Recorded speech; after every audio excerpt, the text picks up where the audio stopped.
Friends అందరికీ నమస్కారం అండి. ఇప్పుడే అందిన వార్త, లక్కీ ఛాన్స్ ఇచ్చిన సీఎం రేవంత్ రెడ్డి అంటూ కుదరపైకి కొత్త మంత్రుల పేర్లు ఇవే అంటూ లేటెస్ట్ అప్డేట్ అయితే రావడం జరిగిందండి. సో అందుకు సంబంధించినటువంటి కంప్లీట్ ఇన్ఫర్మేషన్ అనేది వీడియోలో తెలుసుకుందాం. వీడియోని చివరి వరకు చూడండి, అర్థమవుతుందండి.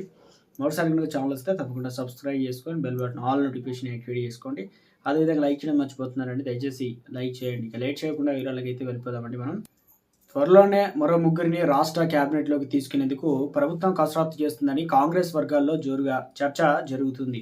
అయితే ఈ నెలలోనే మంత్రివర్గ విస్తరణ అయితే ఉంటుందని, అదేవిధంగా లేదా కొందరు సీనియర్ నేతలు అయితే ఇప్పటికే ఆరా తీస్తున్నట్లు కూడా, ఒకవేళ హైకమాండ్ కనుక మంత్రివర్గ విస్తరణకు ఓకే చెప్తే ఎంతమందికి ఛాన్స్ ఇస్తారనే దానిపైన ఉత్కంఠ అయితే నెలకొందనమాట. నేతల్లో టెన్షన్ నెలకొంది. లిస్టులో తమ పేరు ఉంటుందా ఉండదా అని అంతర్గత ఎంక్వైరీ చేస్తున్నట్లు టాక్. ప్రస్తుతం CM Revanth Reddy, deputy CM బట్టి విక్రమార్క ఢిల్లీలో ఉన్నారు. వీరిరువురు నేతలు రాహుల్ గాంధీతో సమావేశమయ్యాక కేబినెట్ విస్తరణపైన క్లారిటీ వస్తుందని చెప్పేసి ఏఐసిసి సన్నిహిత ఉండేటువంటి సీనియర్ లీకులు అయితే ఇస్తున్నారు నేతలు. అయితే రేపటి వరకు సీఎం, డిప్యూటీ సీఎం ఢిల్లీలోనే ఉండనున్నారు. ఒకవేళ ఏదైనా కారణంతో కేబినెట్ విస్తరణ ఇప్పుడు కుదరకపోతే స్థానిక ఎన్నికల తర్వాత తప్పకుండా ఉంటుందని పార్టీ నేతలు అంచనా. దీంతో మంత్రివర్గ విస్తరణపైన ఆశావాహుల్లో తీవ్ర టెన్షన్ నెలకొంది.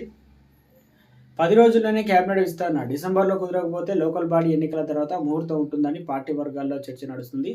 సీఎం రేవంత్ రెడ్డి మాత్రం ఈ 10 రోజుల్లోనే కేబినెట్ విస్తరణ చేపట్టి లోకల్ బాడీ ఎన్నికలకు వెళ్తారని సమాచారం. అందుకోసం ప్రస్తుతం ఢిల్లీలో పర్యటనలో కేబినెట్ విస్తరణపైన రాహుల్ గాంధీతో పాటు మాట్లాడి తుది నిర్ణయం తీసుకుంటారని తెలుస్తుంది. మరోవైపు ఈ నెల 22 లోపు మాత్రమే మంచి రోజులు అయితే ఉన్నాయని చెప్పేసి టాక్ వినిపిస్తుంది.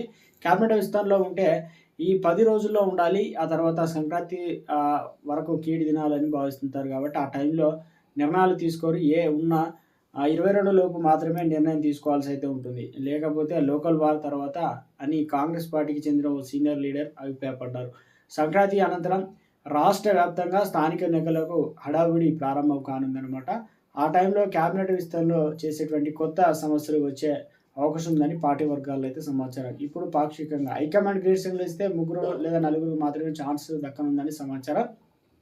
మిగతా ఖాళీలను పెండింగ్లో పెట్టే అవకాశం ఉందని టాక్. సామాజిక సమీకరణ కూర్పు కుదరకపోతే అందుకు ప్రధాన కారణం తెలిసిందే. ఎందుకంటే రెడ్డి సామాజిక వర్గానికి చెందిన ఎమ్మెల్యేలు మంత్రి పదవుల కోసం